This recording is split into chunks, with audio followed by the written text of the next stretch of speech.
Okay, so this week we're talking about end citations in APA format. Those are the citations that appear after all the things you've written, and then there's a list of citations at the end.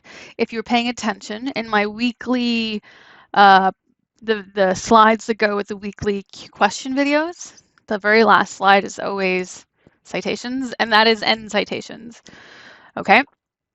Now, APA format, we've chosen this, if you recall from me talking about it in the scientific writing week. We've chosen this because it is one of the more common, popular, commonly used formats in quantitative approaches to linguistics, and as by extension, SLA, it's a very, very, very, very common format. There are others. The second most popular in linguistics is the LSA, which is Linguistic Society of America. But here we're doing APA. As you might imagine, is popular in other types of research, including psychology, because it's the American Psychological Association. Okay. Now, when we go into this section, some major questions we have are, what are the parts of a citation? Because you need to be able to distinguish in order to format them well, right? And what's the difference between an in-text citation and end citation? An in-text citation is like where you're writing about an author, and then you say, so-and-so says, parentheses, year, that kind of stuff. That's an in-text citation, and we will practice that in, I think it's the next week of skills. If not, it's soon. I really should just look and make double check, but I believe it's in week 5, which we will do in, yes. So we'll do, yeah. So when we get to Q5, we'll do in-text citations. Now, a few things that are beyond this course with regards to APA format. We're going to discuss stylistics in scientific writing in a general sense, and we will discuss that when we're talking about in-text citations because it's a related thing. But in that particular moment, we aren't going to be talking specifically about APA, right? It's not going to be stylistic conventions that are specific to APA because scientific writing more generally has some convention-y things, right, that aren't official but really help a lot when you're writing. But there are some specific ones in APA, so I haven't checked the latest version, but like in 6, for example, because we're in version 7 now. There's actually like a book that they publish, but most people don't use the book. They use a website I'm going to show you in the next slide. But for example, in one of the previous versions, there was a recommendation against using the word since to mean something like because, right? So if I wanted to say, since that's a good idea, we're going to do it. Right, which is a very normal thing to say in English, I guess. But there was a pushback against that in the APA style because since has sort of a time-related meaning as well. So since you arrived, we did blah blah blah blah blah. Notice that in that sense, that version of sense, it's literally time, right? In the time period after you arrived, since you arrived. And because in APA they're very forward, they're very into being very clear, right? They also avoid passive voice like the plague. That they recommended against using sense in that meaning because, for example, if you're writing a method section, sense could be a literal time frame, right? Or if you're writing a lit review, it could be a literal since such and such was published, X has happened, right? And it created certain ambiguities that APA format wanted to avoid.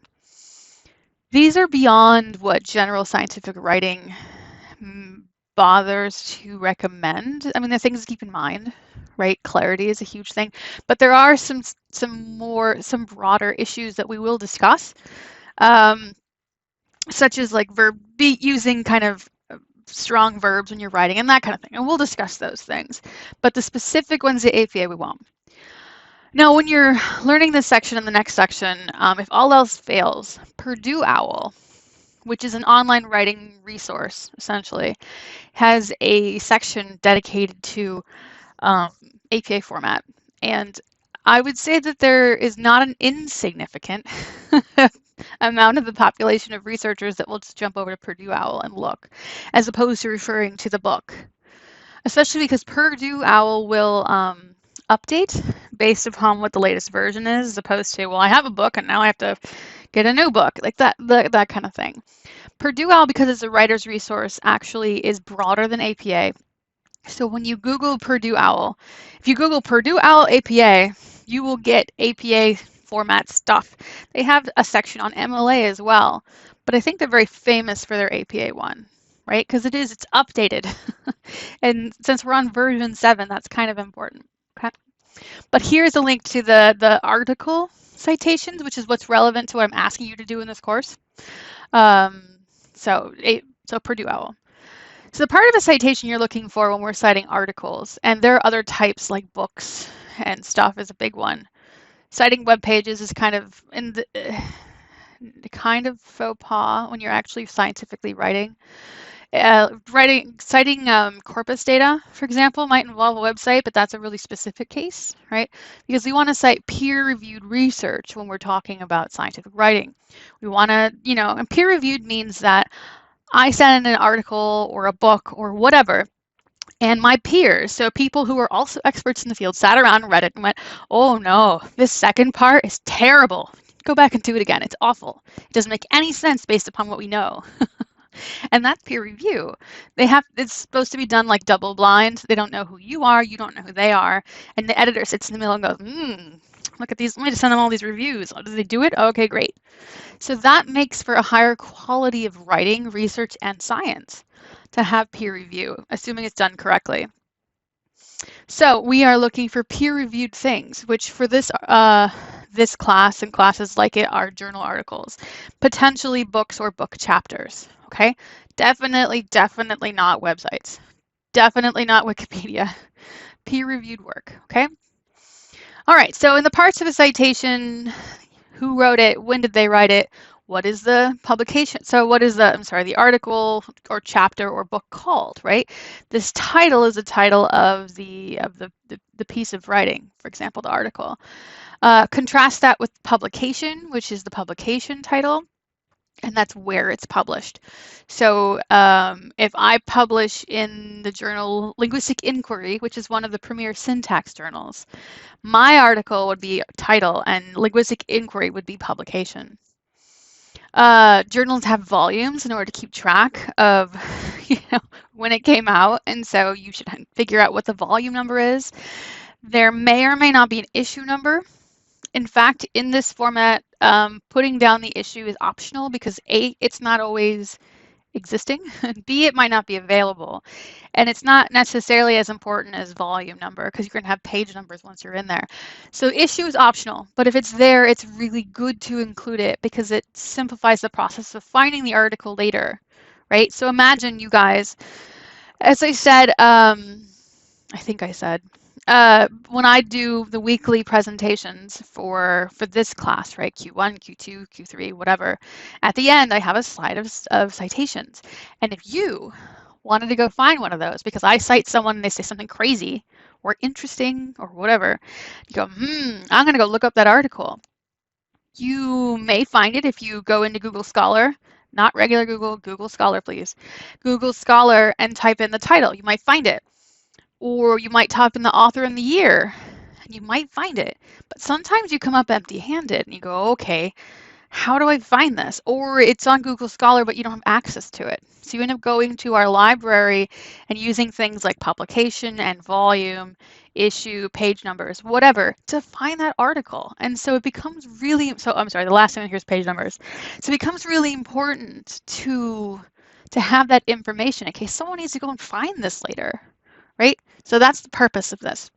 Now these things put together, this is the generalized APA format for articles. I haven't listed right here what happens when there's more than one author. You'll see it in my example I'm about to show you and the third example I'm going to show you. But you'll see it in a second.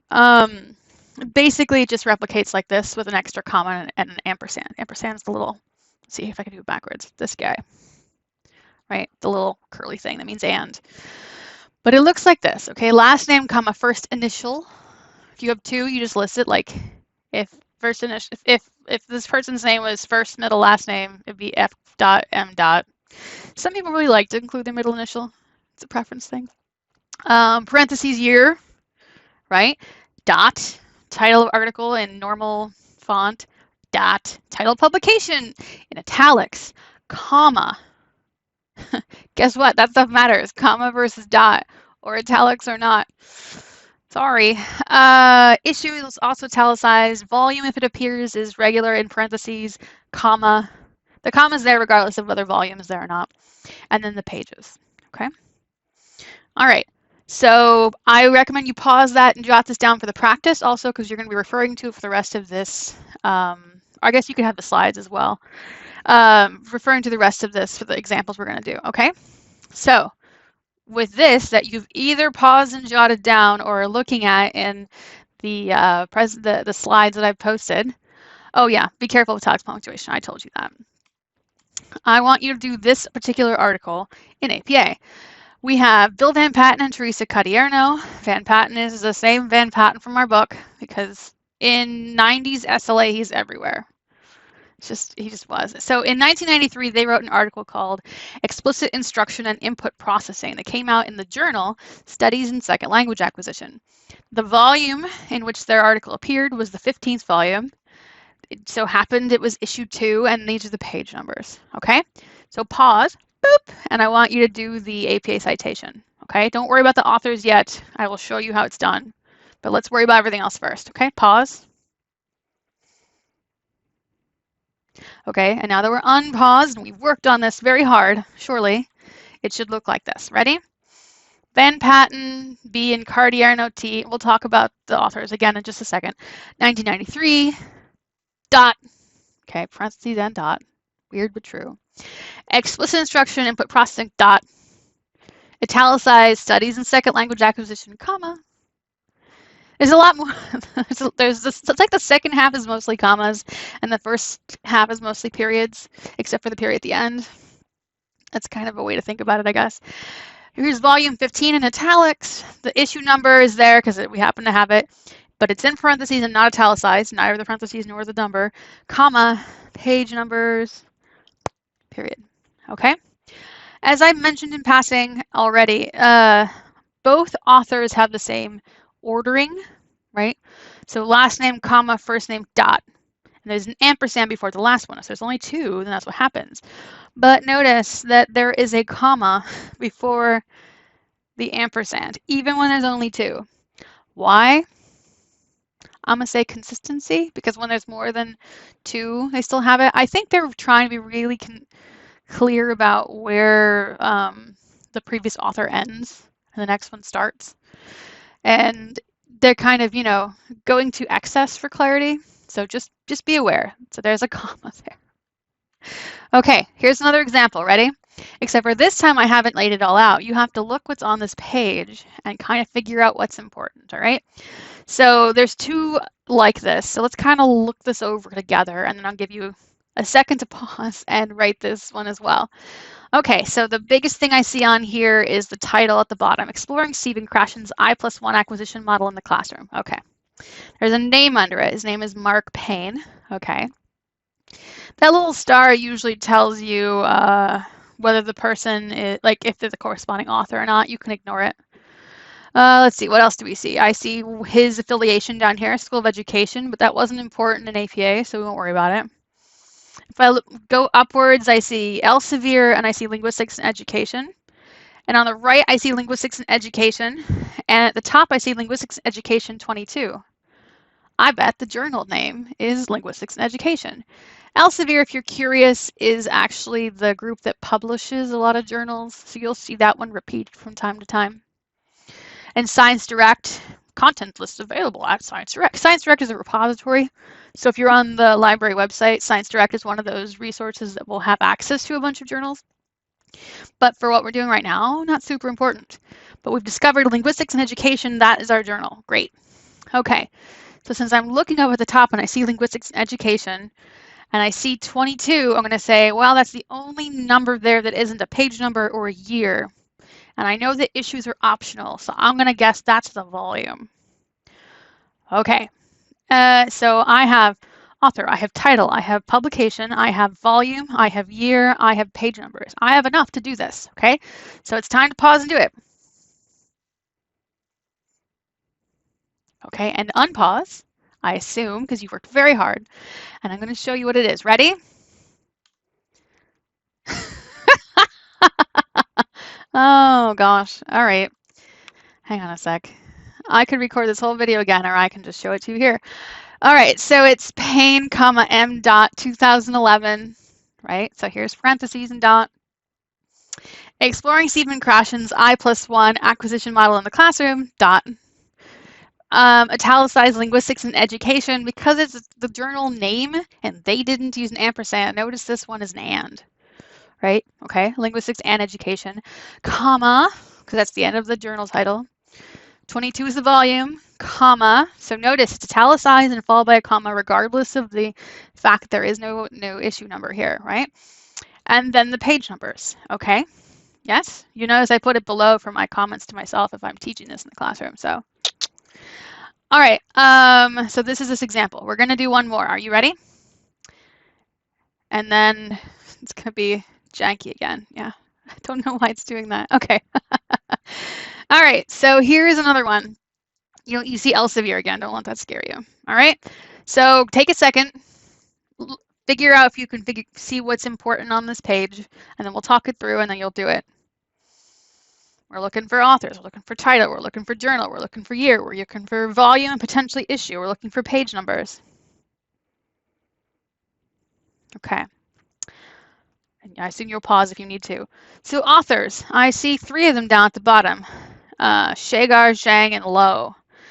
Now, these people actually, you can see 2 of them use 2 names before their last name. Being that they're Asian names and presumably Singaporean, judging by their affiliation, some of them. Oh, one's from New Zealand. You see a little star, that's a corresponding author again, and then A and B tells you what school they're from, right? Or the Institute of Education in this case. So being that they're Asian names, we're going to take a leap and say the first 2 have initials, right? So Zhang, we're going to say LJ. But the reality is when they come from a different, place, there is a chance it should be Junzhang. But you, for this class, can just pretend it's the last one with confidence. This is actually an issue when you go to look up authors. Sometimes one place it'll be cited as both or initials. One place will have it be LJ Zhang. Another place will have L Junzhang. That does happen. It's actually a problem. But again, for you, you can just say, it's the last one, the other 2 are initials, okay? Unless you know the languages these names pertain to, in which case just be like, I'm doing it this way because I actually know, which is cool. I'm just being simplistic for the sake of streamlining your educational experience, okay? All right, so I see the authors. I see the title, Effects of an Input-Output Mapping Practice on EFL Learners Acquisition to Grammatical Structures. EFL is English as a foreign language, so English taught in a different country. I'm seeing the word system in a couple places. In fact, in the middle, I'm seeing again a name, a number, a year, and page number. So system is my journal. 41 is my volume. And then my year and my page numbers are next to it, okay? So get ready to pause and do this if you haven't already. Okay, and this is what let's see if it'll show. Oh yeah, I was gonna tell for a second about multiple authors. The thing that we said about the previous one, when it repeats and there's more than 2, is exactly the same. Essentially, it's an Oxford comma on speed because it shows up even if there's 2. Okay, so make sure that extra comma is there before the ampersand. All right, so it should look like, is it going to come up? Nope, it is not. Awesome. Oop. So let's go out. It should look like this, okay? So Shagar C dot comma, Zhang comma L dot J dot comma, and Lo comma E dot L dot. Okay, so there's none after the 3rd author, yeah? Just dot. 2013, with parentheses, dot, effects of an input-output mapping practice on EFL learners' acquisition of 2 grammatical structures, dot, system is in italics, comma, volume is in italics, comma, page numbers, dot. Okay, yeah? So again, if you have any challenges with this, the place to go would be the APA Purdue OWL. And since we're already zoomed out, it's perfect to jump over to this. This is what that page looks like, Purdue University. OWL stands for Online Writing Lab.